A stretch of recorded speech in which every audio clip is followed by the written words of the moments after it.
For knocking down racial and gender barriers in the arts community, all in the name of bringing awareness to artists who might not get the chance she's giving them.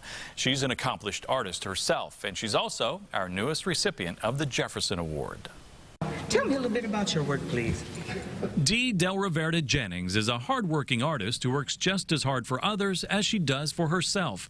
But that's how her grandparents raised her. And they said, well, when you make a step ahead and when you do something well, try to reach back and bring someone with you. And this was one of the things that has stuck with me throughout the years.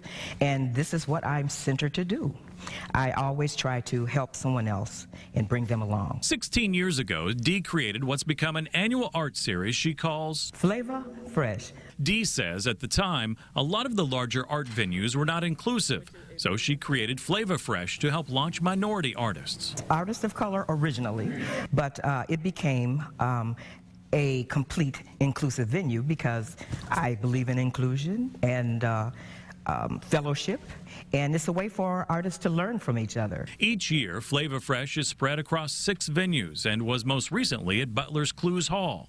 James Kramer has worked with Dee for years to showcase her and her artists. Dee is very, very generous. I mean, certainly the amount of time that she puts in to curate a show, to encourage up-and-coming artists as well as established artists, all of that is out of her love and passion. So Dee, for all of the great work you've done in giving back to the arts community here in the Indianapolis area, we'd like to present you with the Jefferson Award. Thank you. You're welcome. I'm honored. Congratulations. Dee wears many hats. She's not just an artist and curator, but a writer, published author, and journalist. Which hat do you like wearing the best? Basically working with artists.